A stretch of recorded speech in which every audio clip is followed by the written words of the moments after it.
In our country, I'm talking more on SMEs, the statistics, last census which were done about 2, 3 years ago, they found out that almost 90%, 90, enterprises, SMEs, were proprietary companies. About 5% were, you can say, partnership companies. Partnership mostly with a brother, sister, that kind of stuff also, most of them. Some friends, of course. And almost 3% are private limited companies, and only 0.5% are what you call the public. Even private limited companies are also run by ownership, basically. So these are, you can say, all are family enterprises. And I hope you know that almost we have in our country 30 million, 3 crore SMEs in our country. 30 million, 3 crore. And they employ about 70 million people, 7 crore. And almost 45% of their industrial production come from them, 40% exports, and almost 90% in the manufacturing sector, they employ them, SMEs. Today, for the last few years I've been seeing, I see very closely, there are problems with the family entrepreneurs. What are those problems? How to resolve them? And the old saying goes, the first generation makes an enterprise, second generation consolidates it, and third generation destroys it. But things have changed.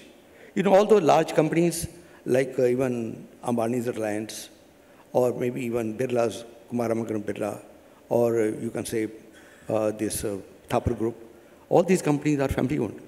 If not family owned, family managed. Even they are listed companies, they are governed by SEBI rules, guidelines. But still, the management and major equity is held by families. Whether you like it or not, it is there. You see the facts.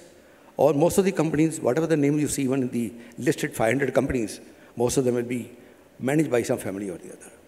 And therefore, you have to figure out how the family enterprises can grow ahead, go further on this issue. If you are involved in day-to-day affairs, you cannot look ahead, you can't have vision, you cannot grow. If you want to grow, you have got to figure out how the organization structure. Second is, the responsibility, delegation power should be very clearly given. And with that, the authority, what you can do. In the delegation power, you have got to institutionalize and tell them what can you do. Even if you want to bring the professionals into a company, you have to give due respect to them, you have to give authority to them, you have to trust them, you have got to deal with them as human beings, as professionals, so that they exercise, and they can give you the best. There are no doubts about it. You have to give them targets, you have got to monitor the performance part of this, because this is a part of your system you have to develop. If you don't do those things, probably you will never succeed, you will never grow. To grow big, that is important.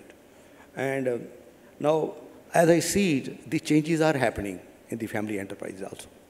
People are learning, people are giving up. Studies have also shown, both worldwide, even in the Indian Institute of Business, Hyderabad, they did a study. They said, yes, the changes are taking place very slowly and steadily. People are giving up. Now, the younger people who are educated doing their MBAs, they get into the business in the second generation, third generation. But they are slowly making inroads into improving the business. You see, transition is taking place, but it's taking time. But the earlier the entrepreneurs wake up, or the businessmen, enterprises wake up, the family business people wake up, the progress will be much faster if they wake up and give this thing. The family enterprises, basically, Indian, inward-looking, owner-centric, small-scale, with a restricted perspective and conservative mindset. Culture eventually becomes a hurdle in absorbing outsiders. This is. But he says that it becomes a barrier, the culture which has solidified over time, become a barrier for accepting outsiders, which I said earlier. But the time is bestowed on new professionals so they can settle. Many Indian family owners and up-selected non-family employees based on their performance in the corporate world without paying much attention to their fit with their own firm culture. They forgot to spend time in facilitating and settling those processes. And I think women, you heard some women today, have started playing very role, particularly from the families, businesses. Today, about 11 to 12% of the family business are run by women. I hope you know. About 13% of the SMEs are controlled by women.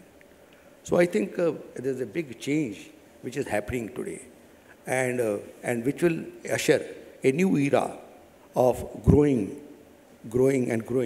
as family business. First and foremost thing is you should have a very clear vision that what you want to achieve. The vision is very crucial. With that, the people will grow. Second is in our culture, we like to consult our brother, sister, chacha, mama, whatever. If you want to do any consultation, do the consultation. And third is draw a clear plan of action, which is very important. I'm talking about the ongoing companies, what they need to do.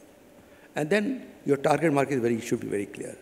I think Mr. Sachdev has elaborated quite a bit on that. I will not elaborate on this, but to my mind, the product should start from the marketplace. What do you want to make?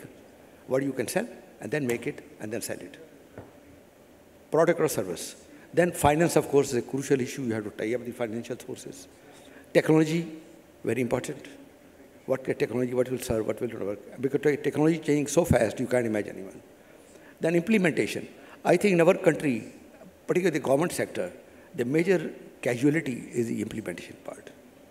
And then, of course, skill development and professional managers. Management you have to bring. If you want to grow, you have got to give delegation power. You have got to do something on this.